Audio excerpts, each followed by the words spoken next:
সুপ্রিয় দর্শক, আমন্ত্রণ আমাদের স্টুডিও আলোচনায়। চলছে ২১ মাস, ভাষার মাস।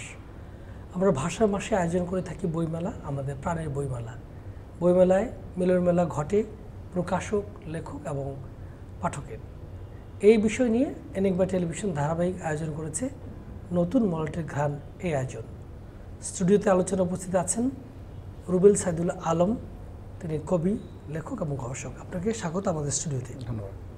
পাশে আছেন বৃষ্টি মাসুদ, আমাদের বাচিক শিল্পী, লেখক এবং কবি। আপনাকেও স্বাগত।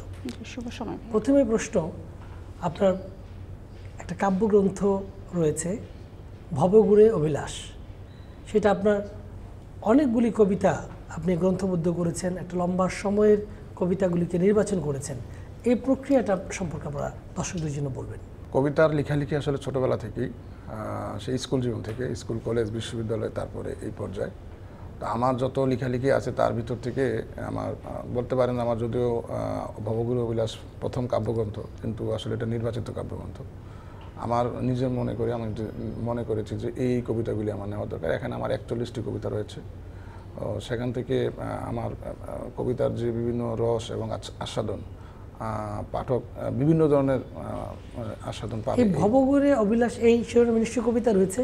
এই শিরোনামে কবিতা রয়েছে এবং এই কবিতার নায়ককে?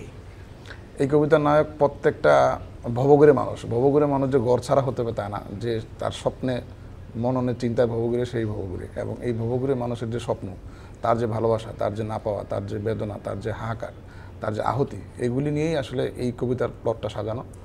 বাকি কবিতার অনুরণন কি একই রকম? না, এখানে আসলে এই কাব্যগ্রন্থে অনেক রকমের একটা মিশেল আছে। এখানে আছে প্রেমের কবিতা, এখানে আছে বিরহের কবিতা, আছে যাপিত জীবনের বিভিন্ন টানাপোড়েন, সুখ দুঃখ, পাওয়া না পাওয়া বেদনা আছে। এখানে মানুষ যখন একা থাকে নির্জনে, তখন তার নিজের সাথে নিজের যে কথোপকথন, সেই ব্যাপারে এখানে আছে কবিতা। মানুষের, আমরা যখন জীবন সাহানে যাই, মানুষ যখন চুপ করে চোখ বুজে পিছনের দিকে তাকায় যে আমার এই জীবনের প্রাপ্তি কী, অপ্রাপ্তি কী, আমার পাতক কী, আমার ভালো কর্ম কী, সেটা নিয়ে স্রষ্টার কাছে তার যে একদম আত্মনিবেদন, সেই নিয়ে এখানে কবিতা আছে। আছে সাম্রাজ্যবাদের বিরুদ্ধে কবিতা, আছে মানবতা নিয়ে কবিতা। আমার করোনাকালীন সময়ে আমরা যে একটা অবস্থা, এবং সেখানে বাবা তার ছেলের লাশ সৎকার করছে না, ছেলে তার বাবার লাশকে ফেলে আসতেছে, এই যে একটা অস্থির মুহূর্ত, সেইটা নিয়েও এখানে কবিতা আছে।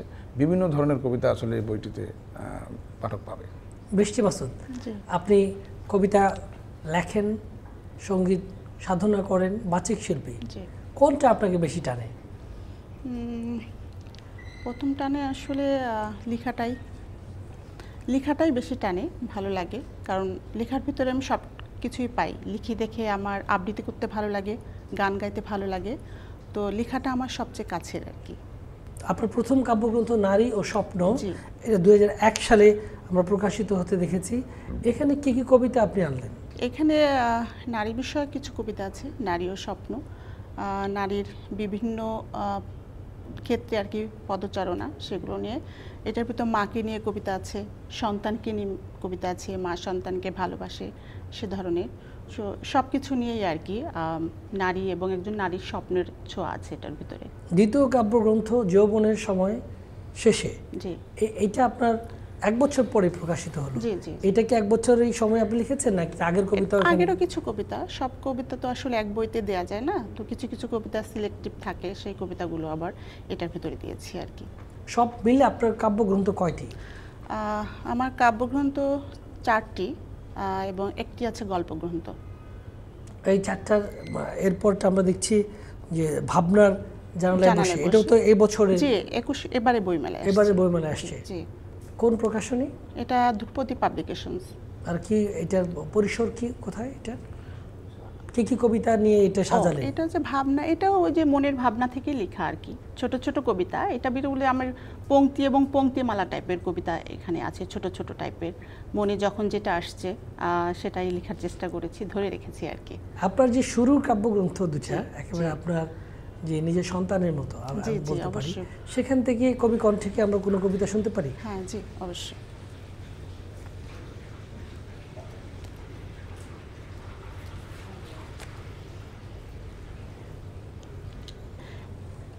পড়ছি আমার প্রথম কাব্যগ্রন্থ নারী ও স্বপ্ন কবিতাটি নামকরণ এটাতে। আমার স্বপ্নে দেখা ছোট্ট একটা বাড়ি, আলো আধারিতে খেলা করে ভালোবাসার সুখসারি। আমি উঠোন বাড়ি ভালোবাসি, চারিদিকে থাকবে পাখপাখালি, সন্ধেবেলা বন্ধ করবে প্রেমের খুনসুটি। সূর্য ডোবার রক্তিম আলোয় রঙিন হবে আমার মুখ, বন্ধু যখন পরাণ খুইলা গাইবে প্রেমের শাড়ি। এমনই হাজারো স্বপ্ন জালে বাঁধে চঞ্চল মন নারী, প্রজাপতি রঙে রাঙিয়ে তুলে সবার স্বপ্নের বাড়ি। কোনখানে সেই উঠোন বাড়ি, নৌকো নদী পাখপাখালি, ফুলজোছনায় মাখামাখি বন্ধুর সাথে খুনসুটি। বন্ধু বিরহে প্রদীপ হাতে করি কেঁদে ফেলে আসা নিরালয় নিভৃতে সেই নারী। বাহ, ধন্যবাদ। আমি কবিতাটা আংশিক পড়েছি, আশা করি ভালো। অসাধারণ। রুবেল সাদুর আলম, আপনি যে কাব্যের বাইরে আপনার বড় একটা জায়গা হচ্ছে লোক গবেষণা, লোকসঙ্গীত নিয়ে কাজ করা। আপনি নিজেও গান করেন, গবেষণালব্ধ তথ্যপাত্র নিয়ে আপনি নানা রকম পরীক্ষা নিরীক্ষা করে যাচ্ছেন। এখন আপনার মূল এই ফোকাস কোন জায়গায় আপনি নিজের দৃষ্টিকে নিবদ্ধ করেছেন?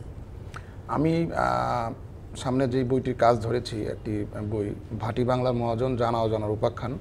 আমাদের ভাটি বাংলার যে মহাজনরা আছেন, আপনি জানেন যে ভাটি বাংলায় আমাদের এক সুনামগঞ্জে আছে প্রায় 200 সাধক, এবং নেত্রকোনা, ময়মনসিংহ, সিলেট, হবিগঞ্জ, এই জায়গাটাকে আমরা আমাদের গবেষক আবুল হাসান চৌধুরী স্যার বলেছেন মরমী মৃত্তিকা, এবং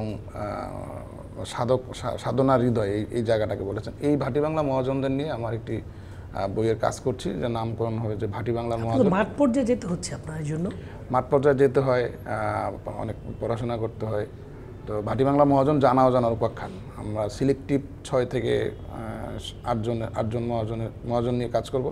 এটার উদ্দেশ্য হচ্ছে যে আমরা এই প্রজন্ম, বিশেষ করে যে আমরা যেমন শাহ আব্দুল করিমের গান পছন্দ করে না এমন মানুষ কম আছে বাংলা ভাষাভাষী যারা আছেন, কিন্তু শাহ আব্দুল করিম সম্বন্ধে অনেকেই বেসিক অনেক তথ্য জানেন না। আমরা দূরবীন শাহ, ওনার গান অনেকেই পছন্দ করি, তার সম্বন্ধে বেসিক অনেক তথ্য জানে না।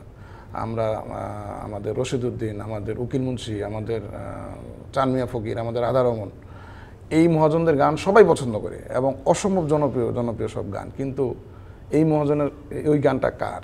আমরা হয়তো একটা গান পছন্দ করি, সবাই শুনি, সবাই জানি, কিন্তু গানটা কার এটা জানে না, গীতিকবির নাম অনেকেই জানে না। এইটা আমি মনে করি এটা অপরাধের পর্যায়ে পড়ে। তা আমার সেই বইয়ের ভিতরে অন্তত আমি এই ওনাদের সংকলিত গানগুলির মুখটা আমি পরিচিতি দিতে চাই যে এই গানটা ওই মহাজনের। আমাদের শিল্পীরা যখন গান পরিবেশন করেন, এই পদকর্তাদের নাম কেন উচ্চারণ করেন না? দৈন্যতাটা কীভাবে ঘুচানো যায়? এইটা একটা দৈন্যতা, এইটা গুছানো যায় যে প্রথমত যে আমি মনে করি যে আমাদের এখন মিডিয়াতে একটা বড় প্ল্যাটফর্ম, যে এই মিডিয়ার মাধ্যমে একটা গান কোটি মানুষ দেখতেছে। এখানকার যে প্রডিউসার, এখানকার যে প্রোগ্রাম হেড যারা আছেন, আমি তাদের কাছে সবসময় বলি কথাটা, যে গানটার যখন লাইন দেওয়া হয় এটার পদকর্তা নামটা যেন অবশ্যই থাকে। অনেক শিল্পী আছেন যে পদকর্তার নাম বলেন না, বনিতায় হয়তো অনেকে ছোট করে গান বা বলেন না, কিন্তু পদকর্তার নামটা অবশ্যই থাকা উচিত। এই সৃষ্টি যার, এই গানের যে স্রষ্টা, সেই স্রষ্টার নাম যদি না হয় তাহলে তো এটা একটা অন্যায় পর্যায়ে বলে আমি মনে করি। সেজন্য আমার হচ্ছে যে এই 6 থেকে 8 জন যে পদকর্তা আছেন তাদের সম্বন্ধে মিনিমাম জানাটা, তার জন্ম কোথায়, তার বেড়ে ওঠা, তার বাবা মার পরিচিতি, তার সে কোথায় জন্মেছে, তার ওস্তাদকে, তার মুর্শিদকে, তার পীরকে, সে কার কাছে শিখলো, বা তার জীবনের বাঘগুলি কোথায় কি। যে আপনি যাদের নাম একটু উচ্চারণ করলেন, উকিল মুন্সি বা চান মিয়া, আপনি কি আমাদের দর্শকদের জন্য এই ওনাদের গানের যে সৃজন, পদকর্তার পদ এবং এই চিহ্নিত করার জন্য যে এই উকিল মুন্সির গান এটা একটুখানি দর্শকদের জন্য আপনি চিনিয়ে দেবেন? না, উকিল মুন্সির গান এখন অনেক পরিচিত, অনেকেই জানেন। যেমন আমি একটা ছোট উদাহরণ দিই, সেটা আমি অনেক জায়গায় বলেছি, যে আমাদের হুমায়ুন আহমেদ স্যার যখন শ্রাবণ মেঘের দিন বের করলেন, আমার গায়ে যত দুঃখ সয়, বন্ধুহারে করো তোমার মনে ঝালায়, এই গান অসম্ভব জনপ্রিয় হলো। কিন্তু এই গান যে উকিল মুন্সি নামক একজন সাধক যে বাংলাদেশে আছেন, হুমায়ুন আহমেদ স্যার যদি এই শ্রাবণ মেঘের দিন না করতেন এবং বাড়ি যদি না গাইতেন, এই গান কিন্তু কেউ জানতো না। যে তারপরে সোয়া চান পাখি, তারপরে যে আমাদের আষাঢ় মাসে ভাষা পানিরে, অসম্ভব জনপ্রিয় গান। কিন্তু উকিল মুন্সির কি কোনো গ্রন্থ বেরিয়েছে? হ্যাঁ, উকিল মুন্সির সম্বন্ধে অনেকেই অনেক কিছু লিখেছেন।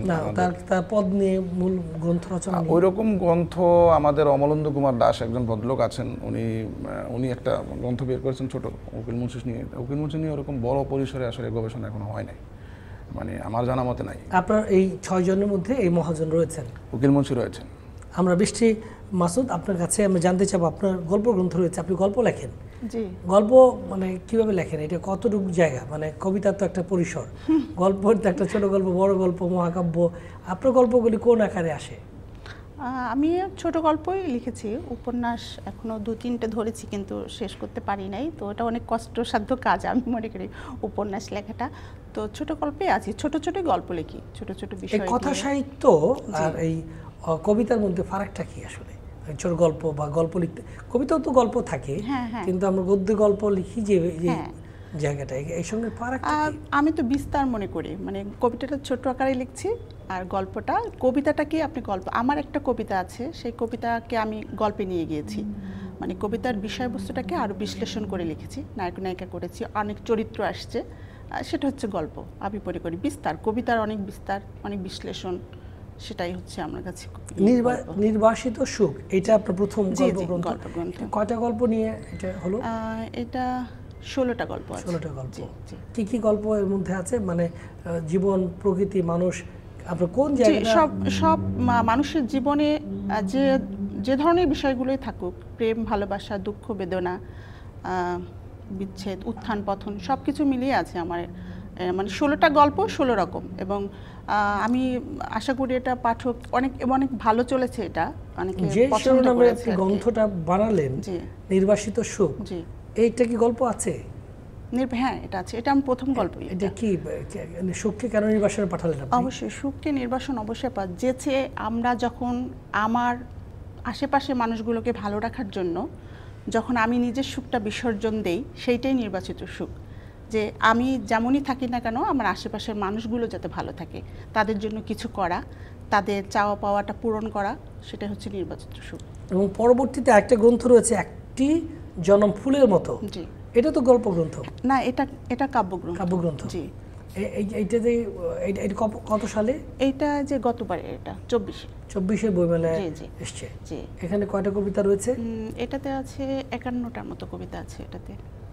রুবেল সাইদুল আলম, আপনার যে সঙ্গীত সাধনা, আপনি সরকারি একটা গুরুত্বপূর্ণ পদে দায়িত্ব পালন করছেন, আপনি সেইটা কিভাবে সংশ্লেষ ঘটান আপনি?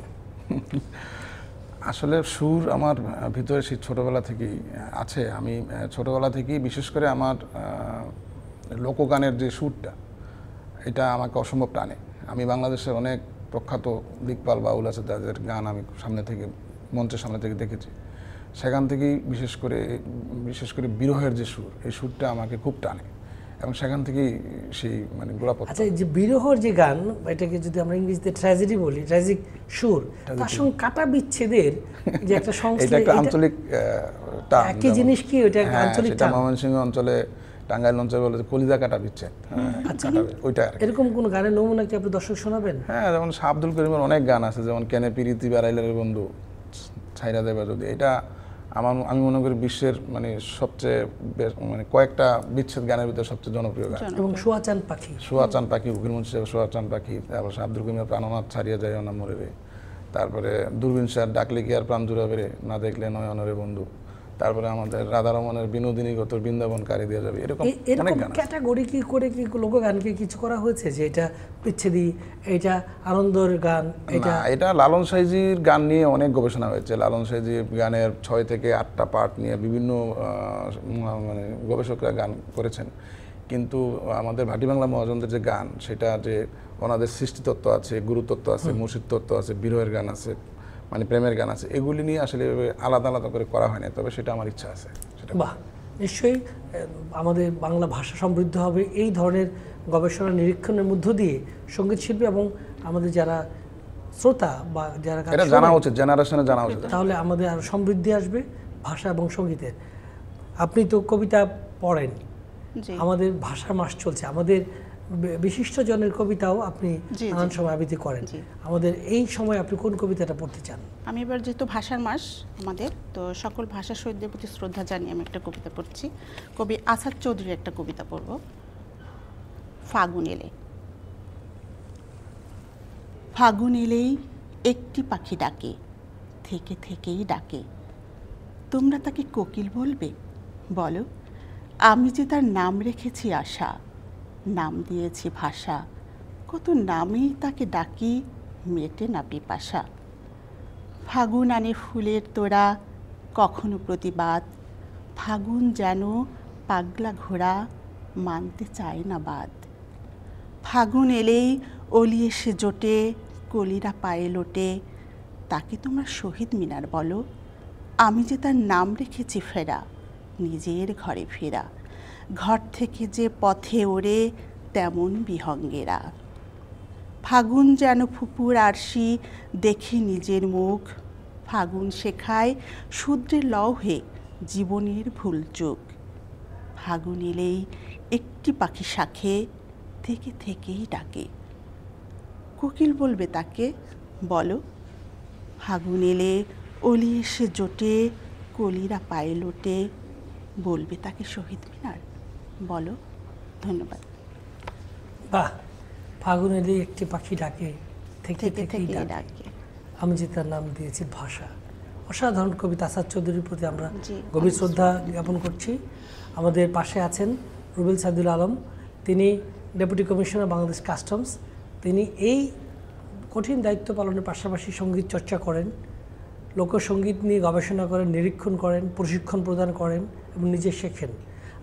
আমি এই পর্যায়ে আমরা আপনার আচরিত জীবন এবং আপনার গবেষণালব্ধ যে পাণ্ডিত্য, সেখান থেকে মিলিয়ে আপনার একটা সঙ্গীত কিছুটা অংশ শুনতে চাই। আমাদের যে ভাটির পুরুষ আমরা যাকে বলি, যে versatile ascetic poet Shah Abdul Karim, ওনার একটি বিরহ ধাঁচের একটি বিচ্ছেদ গানের কিছুটা শোনানোর জন্য।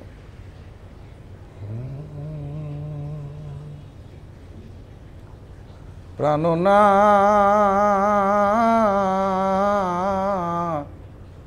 তুমি ছাড়িয়া যায় ও না মোরে রে,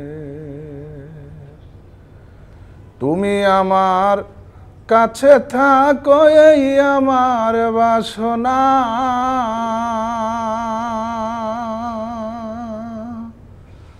বন্ধুরে এই আমার বাসনা,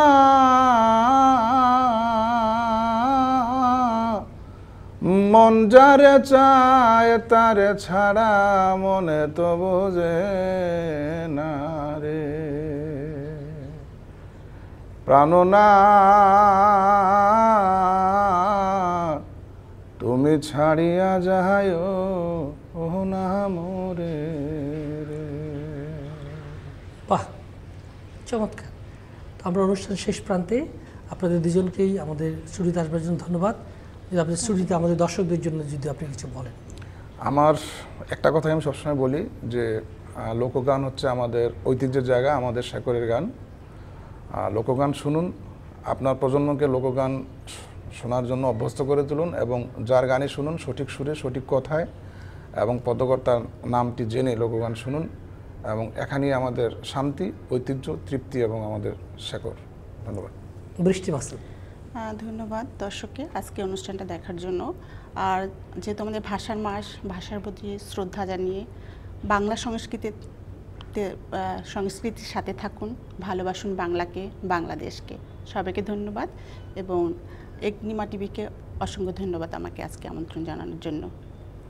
দর্শক, আমরা তখন শুনলাম কবিতা, গান, কাব্য আলোচনা, গবেষণা, নানান মাতৃকতায় আমরা এই ভাষার মাসকে উদযাপন করছি, ভাষার মাস প্রতিপালন করছি। এই মাসে আমরা বইমেলায় গিয়ে বই কিনছি, আবার বাংলা ভাষাকে শ্রদ্ধা জানাচ্ছি। আমাদের মুক্তিযুদ্ধ শেকড়ের অস্তিত্বে আমরা এই ভাষাকে ভালোবাসবো। আমাদের ভাষাই আমাদেরকে টিকিয়ে রাখবে আমাদের জাতিসত্তাকে। আমরা সুন্দর থাকবো, ভালো থাকবো, এই প্রত্যাশায় শেষ করছি। সবাই ভালো থাকবেন।